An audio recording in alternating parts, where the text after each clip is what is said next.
were just kind of like, this surgery is not going to happen because she didn't believe in it and I didn't believe in it either. It has all the crunching, popping, and it'll swell up if I do things that are like crazy. But and then that Mm. led to where like my desire to become a physical therapist was actually kind of tarnished from that experience. I was like, dude, I cannot do this. Like, there's no way Wow. that I can do a Okay. squat. I was told that I'd never be able to do a squat. Welcome to the Pain Free Pathways podcast. On each podcast, we will explore effective natural methods to alleviate joint and muscle discomfort. From expert interviews to the latest research and practical tips, we're here to help you find relief and reclaim your active lifestyle. Let's discover the power of natural healing together on Pain Free Pathways.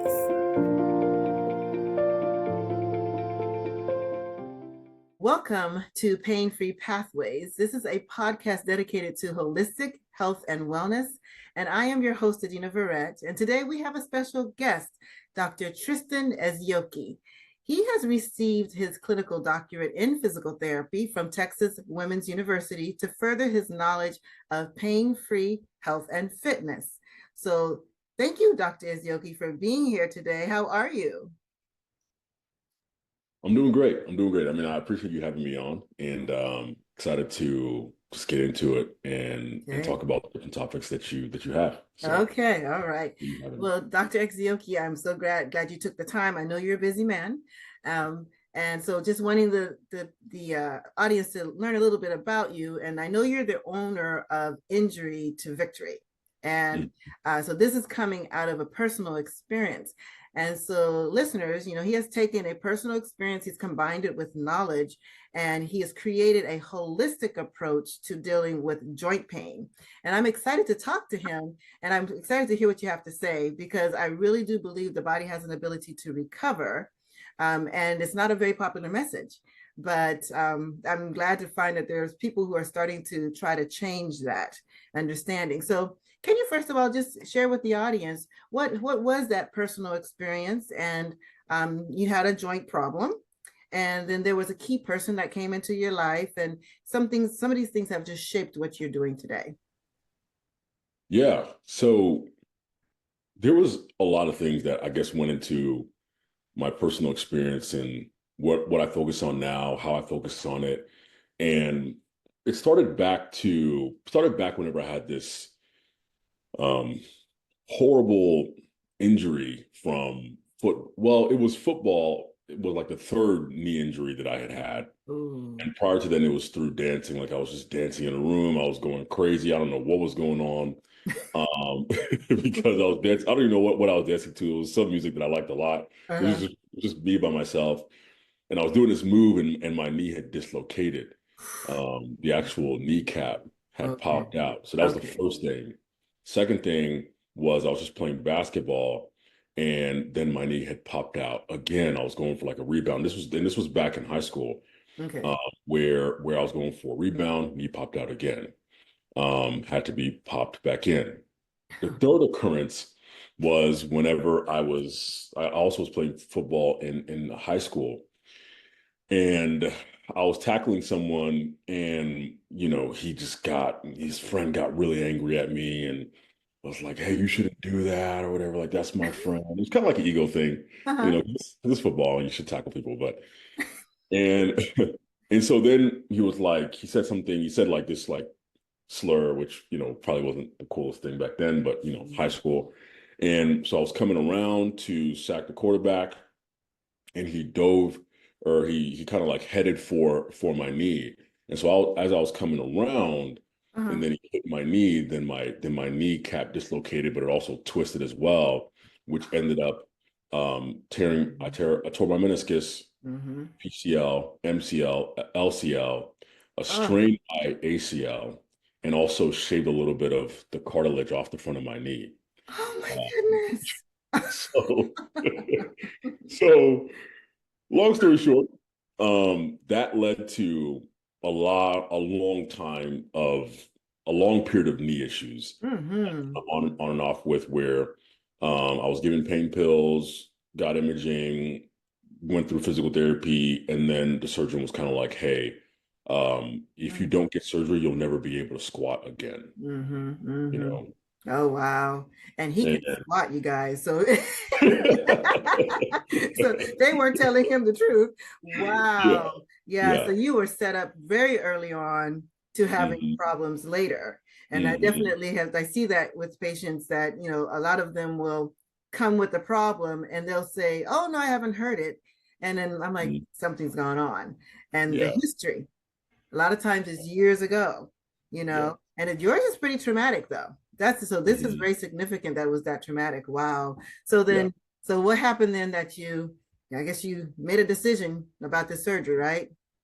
Yeah. So excuse me. So then it was kind of like a combination of me and my mom. We were just kind of like, this surgery is not going to happen because she didn't believe in it and I didn't believe in it either. She knew that I didn't want to have the surgery. Mm-hmm. So he just said, all right, cool. I'm just going to put you in a leg brace that they put for ACL, people that have Mm-hmm. ACL Mm-hmm. injuries because he hadn't really seen anything like that before. Mm-hmm.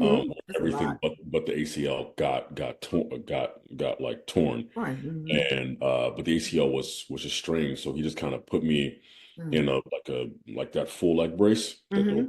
people who have gone through ACL surgery, and Mm-hmm. just sent me home and was like, hey, this is a decision that you're making, and I hope for the best. Mm-hmm. So that led to where after going through another bout of physical therapy, then she kind of forced my knee into knee flexion. It was probably the most painful experience of my life where she Mm-hmm. just took my knee and Mm-hmm. just rammed it into knee flexion. Oh And wow. I remember Oh wow. screaming, crawling up the wall, and hindsight, it got my knee flexion back, but it really was a very unpleasant experience that Sounds like it. could have been avoided, you know. So, Oh my goodness. um, so, so yeah, that happened, which led to me having early onset arthritis in Mm-hmm. my right knee. So it has all the crunching, popping, and it'll swell up if I do things that are like crazy, but. And then that Mm. led to where like my desire to become a physical therapist was actually kind of tarnished from that experience. Notice Yeah. you didn't know So whether to love her or hate her. I thought, yeah, yeah. I was like, you know what? This physical therapy stuff, I'm gonna become a psychologist or a therapist. So okay. so that's kind of what my experience was before, where I actually turned my back on physical therapy Mm. until I had shadowed a physical therapist. Because I was like, you know what, let me just try to give it a chance and see what I really want to do. Okay. And I was just like, this, I mean, even though I had a horrible experience, Mm. this is it for me. And that's Mm. what it led Really? to where I am now. Oh wow. Oh wow. So he obviously, reinstated your belief in the field. Hmm. And I guess he was also a key element as teaching you some things that help you rehabilitate yourself. Is that correct? Hmm. Definitely. Okay. Yeah. So yes, I had a friend, and the person that I shadowed and the friend that I had were Okay. actually two different people. Okay. So Okay.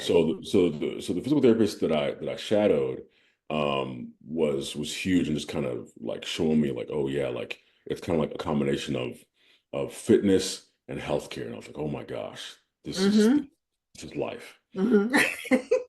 And prior to then, though, I did have a friend who I was scared to work out. I was frightened of working out. Mm-hmm. I was like, Mm-hmm. I'm not gonna be able to squat, whatever. So I just did upper body only, Mm. and that really affected the way that I felt because, of course, because I wasn't working out my lower body, I just was very weak. I mean, it was very small. I was very weak. I was very imbalanced, Mm-hmm. as you can imagine.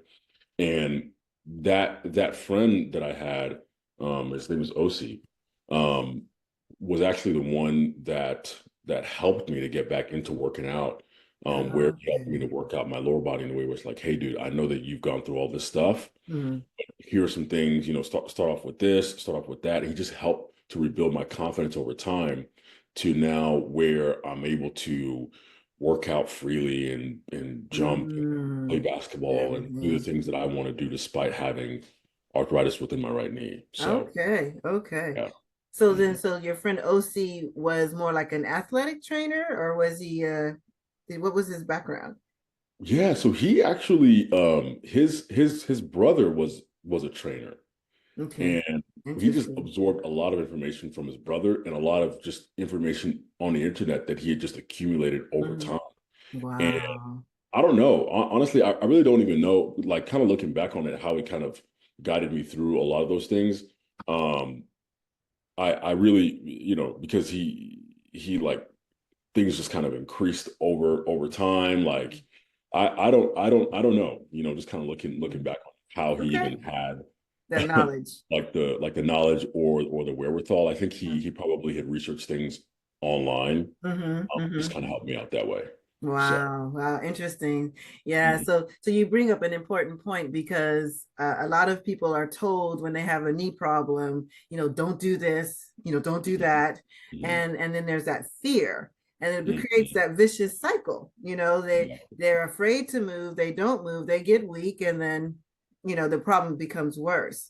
And so Mhm. you found that the fear was getting in your way, and Yeah. so can you describe a little bit of what was it that happened that made you go, wow, I can do this? Like, was it the first time you squatted, or what was it that made you realize I can move my knee? Yeah. So it was actually the first time that I had squatted. And that's the Yeah. main thing. Like whenever I think back on it, like that is the main thing that comes to mind is Okay. the first time that I had performed a squat. It was a goblet squat, actually. So where I was holding weight in front Ooh. and then going down into a squat. And I was like, because I remember I just kind of remember because it was like, just kind of guys being guys, like, stop being a wuss, like you can do it, stop being so scared, like Mhm, mhm. you just crying and whining. And I was like, dude, I cannot do this. Like, there's no way Wow. that I could do a Okay. squat. I was told that I'd never be able to do a squat. Okay. So that first squat that I achieved, Hmm. that like took me to a whole nother level. And Of that just like course. ball was just rolling from there because I just had so much Okay. confidence in my ability Wow. to do what I wanted to do. Okay, okay. Very, very interesting. That is a very neat story. And your Yeah. injury is way worse than I ever thought I figured as much. it was when you Mhm. described it. Okay. Yeah. So a lot of the misconceptions people have about like hip and I guess you do like knees and hips as well, right? Yeah. Yeah. So Mm, yeah. A lot of my focus is on the joints and the main joint being the knees. Like I just yeah. gravitate towards the knees Of a lot. course. So yeah. Right, Mhm. right. Okay. All right. And so, but the thing is, you don't just do exercise, right? Mhm. Okay. Yeah. You kind of have what we call a holistic approach. So, how Mhm. would you describe? You're going to explain to the audience, what does that really look like? Yeah. So really I know that people will tend to associate holistic with like, herbs and things like that, but it more so is synonymous with a comprehensive approach, Mm-hmm. where like the first part of it is an exercise routine that is developed for where the individual is at that point. Okay. And because on one end, there's like the typical like standardized exercises that like low level and don't really progress you to where you want to be. Mm-hmm. On the other end, there's traditional working out that in a lot of cases, people either have to modify so much that they're really not doing much, Okay. or they end up pushing too much because the person doesn't understand the issue that they're dealing with, which leads to Mm. things getting Your worse. injury. Yeah. Okay. So I typically the first part of that is having an exercise routine that's designed for where they are that incorporates the other parts of the body that influences the Mm. knees. Okay. Okay. Okay. All So right. that's like the first part of it. And Okay. then the second part of it is that inflammation is definitely a piece of what affects the joints, especially the knees. Mm-hmm. And a lot of the way to reduce that is through improving eating and very simple ways, optimizing sleep, improving Mm-hmm. overall movement throughout the day, and Mm-hmm. also hydration levels and what that looks like too. Okay. So that part is like what people see as a big difference between a lot of different approaches Mm-hmm. because it kind of helps you to feel a lot better than you otherwise would have because that's added on to the workout that you're doing too. Mm-hmm. Mm-hmm. Um, and Okay. then like that last part of that comprehensive approach, it's sort of like that customized support where like you are actually being supported along the way. Mm-hmm. And so that's sort of like the holistic approach. It's holistic from working out to health to support. So Okay. Okay. Very yeah. good. All right. And so healthy habits, you mentioned the sleeping and the nutrition, and that's Mhm. definitely part of what you guide people through as well. And so when you're looking at your approach itself, and you're getting patients or clients that you're working with, um, I mean, like if someone is like, okay, is this something I really need to do? Is my knee problem bad enough or my hip problem bad enough? What would you say are some of the warning signs that, you really need to start addressing this before it becomes a big problem? Because yours was traumatic. So you kind of started off with, oh, I have a problem. But some people, it's very progressive. So what do you think are some of the warning signs that say, stop ignoring this, let's do something about it early? Yeah. It's definitely a couple of things, at least in my opinion, Mm-hmm. where the first thing is, of course, that your regular quality of life is significantly interrupted. And the big thing that I say with that is like if you're interrupted from walking long distances, if you are interrupted from doing basic movements like a squat, a lunge, carrying or picking heavy stuff up off the ground, getting up and down from the ground. Mm-hmm. These are basic tasks where if you're being affected, especially by the knees, it can have an effect on other parts of the body and how you feel in general. Mm-hmm.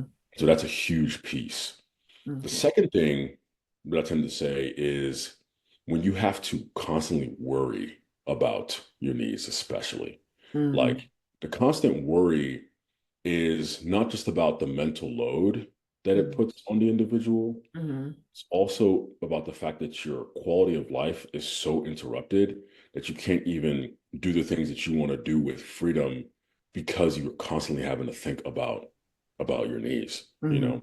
So that those are really the two big things that I tend to tell people about, like, hey, you need to start getting things moving in the right direction, or else this can really progress into something worse. So Okay. Okay.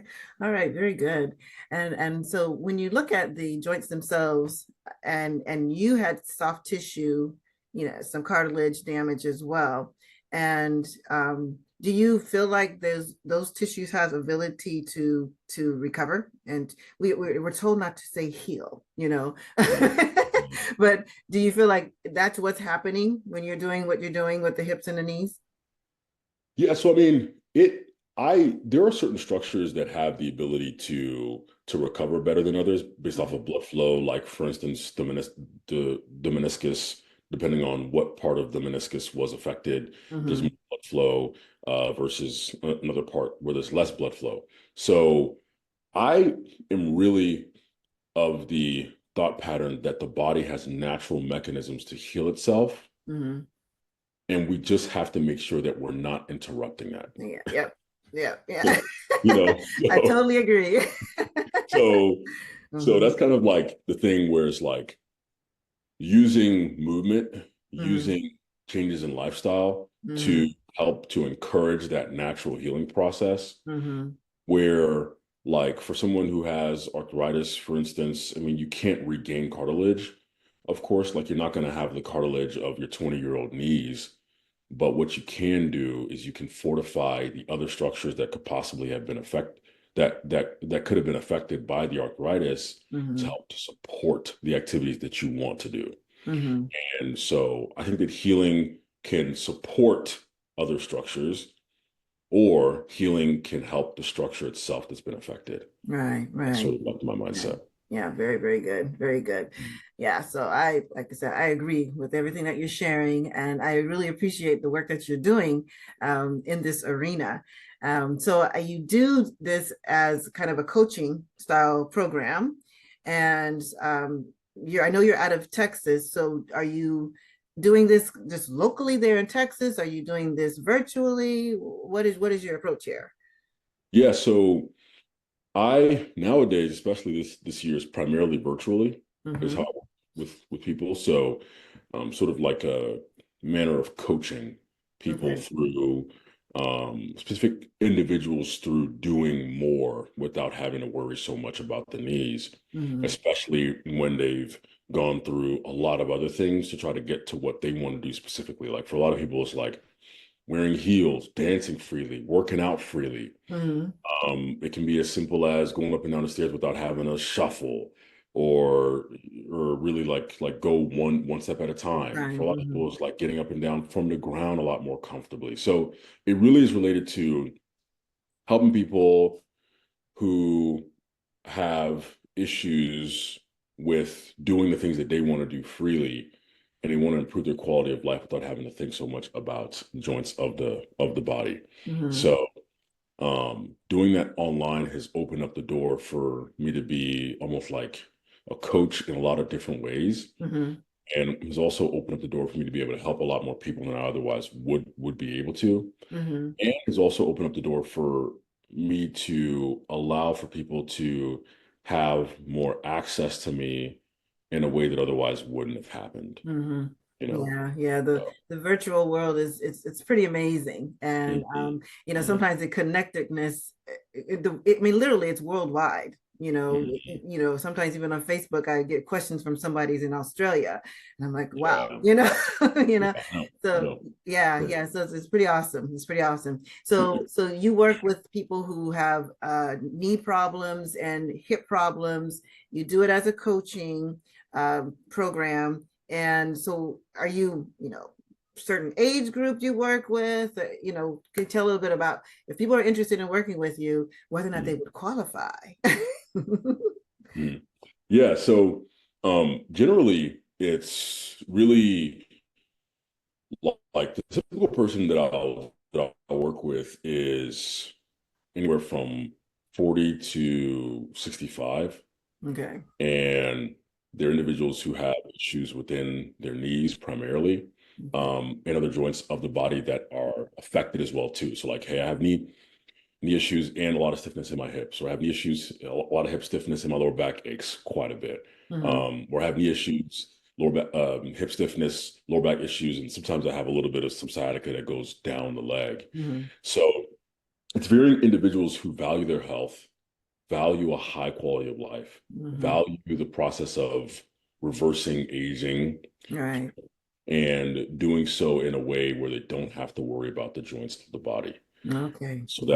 that's like my typical person. Person. Okay. Very excellent. Excellent. All right. So Mhm. how can people find you? Where would they reach out to you if they wanted more information or learn a little bit more about what you do?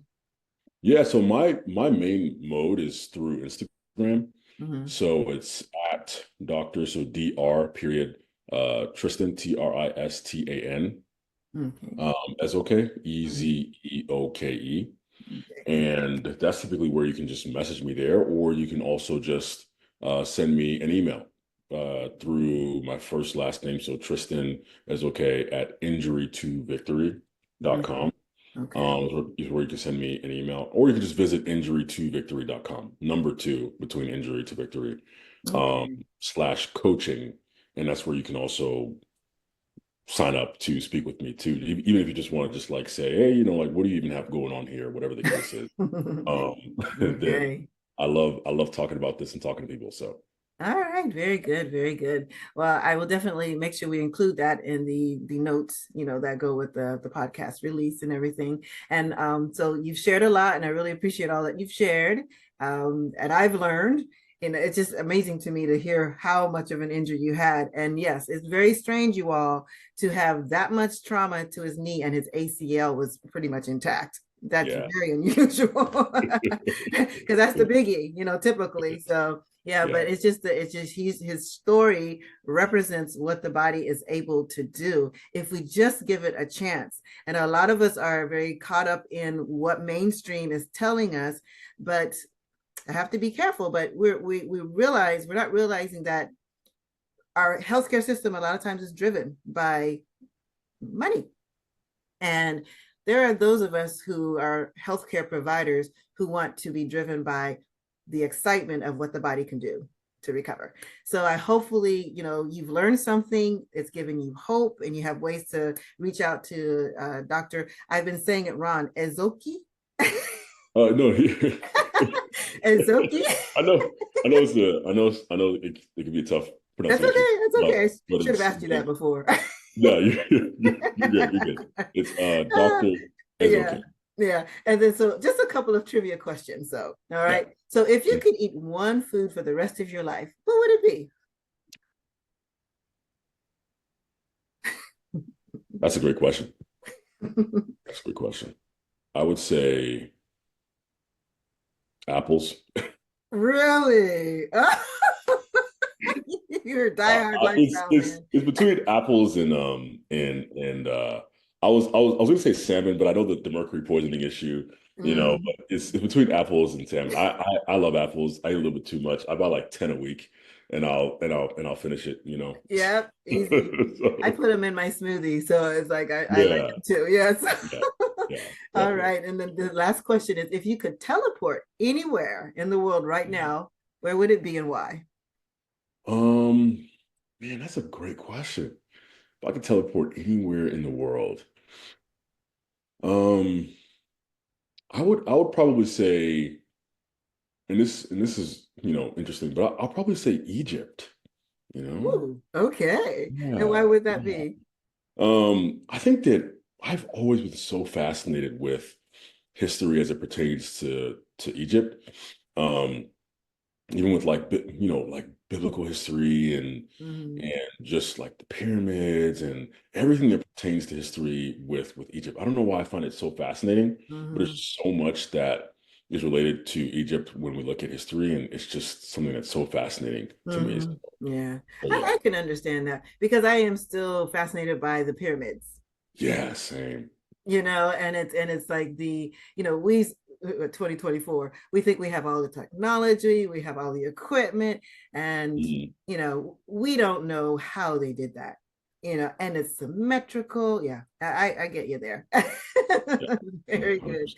Yeah. All right. Well, again, I do thank you for taking the time to join us, and I thank you for Mhm. sharing your gems of wisdom and experience. And you all, I hope that you will take the opportunity to reach out to him, because, again, we want to help people conquer their pain in natural ways.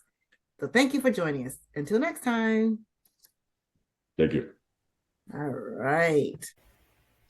Be sure to check the show notes for a free gift from Dr. Ezeoke. Thank you for joining us on this episode of Pain Free Pathways, and we hope that you found valuable insights and practical tips to help you on your journey to living a pain-free, active life. Be sure to subscribe so you never miss an episode, and if you enjoyed today's discussion, please leave us a review. Your feedback helps us to bring you the best content, and we ask that you join us next time as we continue to explore the power of natural healing and recovery. Until then, stay well, and remember, we are dedicated to restoring your health.